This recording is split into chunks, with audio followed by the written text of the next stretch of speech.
2,000 Borough fans have got to go there and hopefully roar us onto a victory. But you know what it is? It's hard to see now. I can't take it at Norwich. I can't stand Norwich. It's that club that just irritates me.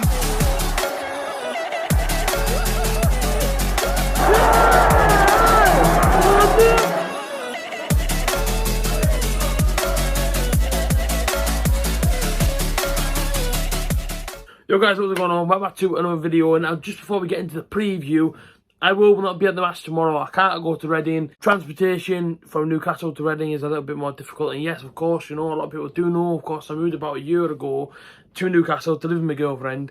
So the Borough coaches leave mega early. I can't get a train to the Riverside. The train itself is £110, which is utterly ridiculous, and I just can't really afford it, if I'm being completely honest. But don't worry, live watch along tomorrow will be on the channel. 12:15, 12 will come on air. And of course, live watch along, Borough versus Reading tomorrow, covering all the game, all the commentary, everything about it. And it will be a tough game, you know, it's going to be a tough game tomorrow. This is a game that a couple of weeks ago I looked at and I was like, I really don't want to play Reading yet, because even though they're only a point ahead of us, even though they're only a couple of places above us, they've been really, really good recently. And John Swift, at the moment, is absolutely on fire. Set pieces, he's scoring from open play, he's scoring from the edge of the box. John Swift, at the minute, you give him a ball in front of him and he's scoring goals. 7 goals this season speaks for itself. I think he got a hat-trick a couple of weeks ago. Honestly, Reading at the moment are pretty much on fire in terms of scoring goals, winning games. And at the moment, Middlesbrough aren't doing that. 2 wins in 8 games, although we're taking around 1,500 to Reading, which is absolutely unbelievable support, I've got to be honest with you. And Hull, 1 block's already sold out, and we're apparently taking near enough 4,000 there. So again, our support's unbelievable, but to take 1,500 on a Sky kick-off at 12:30 is absolutely class for me. But as I say, only a couple of places above us. They've got some confidence, obviously winning games of football. We're not. And we are in a real situation here. And I know we're only 8 games deep, but we are in a real situation here. We can't win games of football. We cannot win a game of football at the moment. Honestly, like, we couldn't buy one, for crying out loud. I don't know what it is with us. I don't know quite what's happening with our football club. I don't really know what's happening with the players. Is it the case of, so far, you know, the new lads haven't gelled? Because I'll tell you now, when I went to Nottingham Forest a few weeks ago, it seemed to me Slicky and Supporter gelled really, really quick. Supporter scores, Slicky was playing unbelievable. We go to our home game, you know, straight to Nottingham Forest.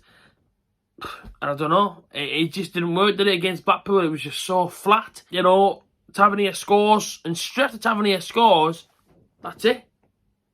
It's just a dull game.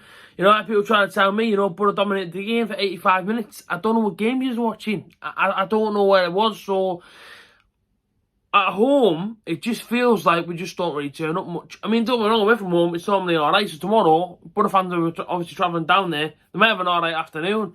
Reading Saturday, Sheffield United Tuesday, and then of course Saturday we've got Hull away. 3 tough games, to be honest with you. Really, really tough games. And I'll be honest with you, on Saturday, I really thought Borough were going to be Blackpool.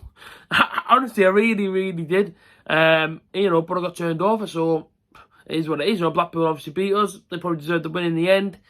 We have to ultimately go again tomorrow at Reading, and it won't be an easy game. You know, these are winning games of football. They're confident.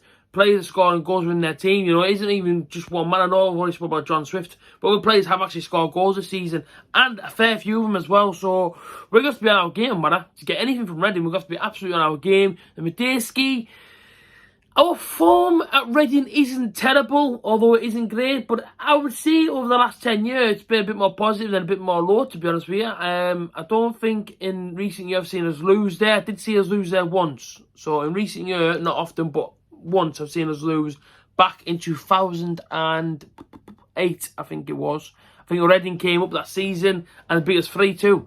Yeah, Borough went 2-0 up, and then of course Reading came back and beat us 3-2. I went the year that George French scored his late winner. I also won the game 1-0, and I also went when we beat them 2-0. I think it was Ledbetter, and was it Sam Bolonga on that afternoon? I think it was. That's the one I went to as well. So, as I say, in recent years, we've done alright. Overall, it might be a bit more doom and gloom, but we do need a win. We need to start going on this run. As I say, overall, it's not great, but things will change. I hope so anyway. Tomorrow, though, it won't be easy. It really won't be easy. And to be honest with you, I'd take a point now. You give me a point, I'm snatching your hand off for it. I would take a 0-0 tomorrow. But because the Borough fans are travelling so far, I want to see them at least see a goal. So I'll go for Borough 1, Reading 1. I'm sitting on the fence a bit. I do want the point, I'll be honest with you. Tuesday night, we're going to Sheffield United. Hopefully with a bit more confidence. Going off the back of a decent draw at Reading. We'll see what happens on Tuesday. But as always, take care of yourself. Be live tomorrow, 12:15, watch along, and I'll see you guys there. Peace out.